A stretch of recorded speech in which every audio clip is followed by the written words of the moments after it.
Taste the Daily. Dindigul மாவட்டம் கொடைக்கானலில் சொந்த ஊர் திரும்பிச் செல்ல போதிய அரசு பேருந்துகள் இல்லாததால் சுற்றுலா பயணிகள் கடும் அவதியடைந்தனர். கொடைக்கானலுக்கு தொடர் விடுமுறை மற்றும் பள்ளி விடுமுறையை ஒட்டி ஏராளமான சுற்றுலா பயணிகள் வந்திருந்தனர்.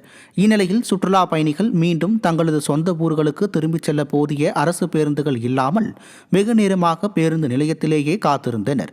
மேலும் பேருந்துகள் வந்தாலும் உட்காருவதற்கு இருக்கைகள் கிடைக்காததால் படிகளில் நின்றபடி சுற்றுலா பயணிகள் செல்லும் அவல நிலை ஏற்பட்டது. திறனற்ற திமுக அரசு விடுமுறை நாட்களில் அதிக அளவிலான அரசு பேருந்துகளை இயக்க வேண்டும் என சுற்றுலா பயணிகள் வலியுறுத்தியுள்ளனர். கடலூர் மாவட்டம் விருத்தாச்சலம் அரசு செராமிக் தொழில்பேட்டையில் பழங்கால மரங்களை வெட்டி விற்பனை செய்யும் கும்பலை மாவட்ட நிர்வாகம் கண்டுகொள்ளவில்லை என குற்றச்சாட்டு எழுந்துள்ளது. வெள்ளை களிமண் மூலம் பீங்கான் பொருள் தயாரிக்கும் 100க்கும் மேற்பட்ட தொழிற்சாலைகள் உள்ளன. இந்நிலையில் அங்கு 5 பழங்கால ராட்சத மரங்களை ஒரு கும்பல் வெட்டி விற்பனை செய்வது குறித்த வீடியோ வெளியாகி பரபரப்பை ஏற்படுத்தியது. ஆனால் ஸ்டாலினின் திமுக அரசோ இது தொடர்பாக எவ்வித நடவடிக்கையும் எடுக்காமல் வேடிக்கை பார்ப்பதாக பொதுமக்கள் குற்றம் சாட்டுகின்றனர். புரட்சித் தலைவி அம்மா ஆட்சியில் திண்டுக்கல் பேருந்து நிலையத்தில் தாய்மார்களுக்காக அமைக்கப்பட்ட பாலூட்டும் அறை திமுக ஆட்சியைப் போலவே இருள் சூழ்ந்து காணப்படுகிறது. பேருந்து நிலைய பாலூட்டும் அறை மின்சாரம் இன்றி தூய்மை பணியாளர்களின் துடைப்பம், மருந்து தெளிப்பான் உள்ளிட்டவை வைக்கும் இடமாகவும் மாற்றப்பட்டுள்ளது. மேலும் அங்கு பிளாஸ்டிக் பாட்டில் மறுசுழற்சி இயந்திரம் பழுதாகி நிற்கிறது. இதை கண்ட பொதுமக்கள் பாலூட்டும் அறையும் பிளாஸ்டிக் பாட்டில் மறுசுழற்சி இயந்திரத்தையும் மீண்டும் பயன்பாட்டிற்கு கொண்டு வர ஸ்டிக்கர் ஸ்டாலின் அரசை வலியுறுத்தியுள்ளனர். திருவண்ணாமலை மாவட்டம் ஆரணி அருகே 2 கார்கள் நேருக்கு நேர் மோதிக்கொண்ட விபத்தில் கணவன் மனைவி பரிதாபமாக உயிரிழந்தனர். கனியம்பாடி பகுதியைச் சேர்ந்த ஸ்ரீதர் என்பவர் தனது மனைவி சங்கீதா மற்றும் 2 குழந்தைகளுடன் காரில் திருவண்ணாமலை அண்ணாமலையார் கோவிலுக்கு சென்று கொண்டிருந்தனர். அப்போது ஐயம்பாளையம் கூட்ரோடு அருகே வேலூர் நோக்கி சென்ற காரும் ஸ்ரீதர் சென்ற காரும் நேருக்கு நேர் மோதி விபத்துக்குள்ளானது. இந்த விபத்தில் ஸ்ரீதர் மற்றும் அவரது மனைவி சங்கீதா ஆகிய இருவரும் சம்பவ இடத்திலேயே பரிதாபமாக உயிரிழந்தனர்.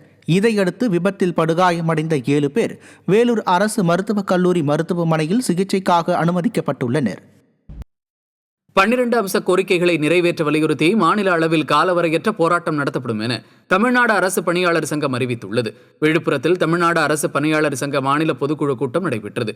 தொடர்ந்து செய்தியாளர்களிடம் பேசிய சங்க சிறப்பு தலைவர் கு பாலசுப்ரமணியன், பழைய பென்ஷன் திட்டத்தை ரத்து செய்ய வேண்டும் என்பன உள்ளிட்ட 12 அம்ச கோரிக்கைகளை வலியுறுத்தி 12 சங்கங்களுடன் இணைந்து மறியல் போராட்டம் உள்ளிட்ட பல போராட்டங்களை மாநில அளவில் நடத்த முடிவு செய்துள்ளதாக கூறினார்.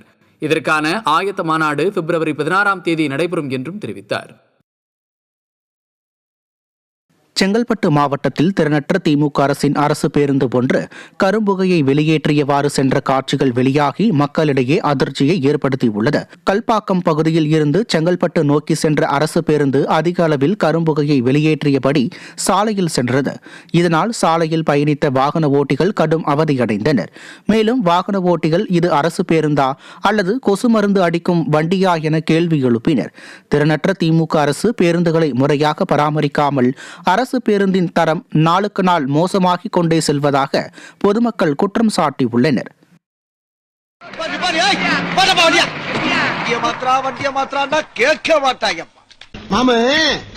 இந்த ஊர்ல தான் இதுக்கு பேரு பஸ், துபாயில எல்லாம் இதுக்கு பேரு குப்பலாரி. ஆனா இதுல எல்லாம் இந்த நாயை எப்படித்தான் ஏறி வர்றாங்க. கன்னியாகுமரி மாவட்டம் நாகர்கோவில் அருகே பணியின் போது மின்சாரம் தாக்கி மின்வாரிய ஊழியர் உயிரிழந்த சம்பவம் சோகத்தை ஏற்படுத்தி உள்ளது. பார்வதிபுரம் மின்வாரிய அலுவலகத்தில் பணியாற்றி வந்த கேங்மேன் அஸ்வின்குமார் வெட்டூரணிமடம் பகுதியில் ஒரு வீட்டிற்கு மின் இணைப்பு கொடுக்கும் பணியில் ஈடுபட்டிருந்தார். அப்போது திடீரென மின்சாரம் தாக்கியதில் அஸ்வின்குமார் மின்கம்பத்தில் இருந்து தூக்கி வீசப்பட்டு பரிதாபமாக உயிரிழந்தார். இச்சம்பவம் அப்பகுதி மக்களிடத்தில் சோகத்தை ஏற்படுத்தி உள்ளது. திருவள்ளூர் மாவட்டம் பெரியபாளையம் அருகே ஆரணி ஆற்றில் சடலத்தை சுமந்து செல்லும் அவலம் ஏற்பட்டுள்ளது. இப்பகுதியில் காரணி கிராம தரைப்பாலம் 2வது முறையாக அடித்துச் செல்லப்பட்டது. மங்களம் கிராம மண்பாதை நீரில் மூழ்கியது.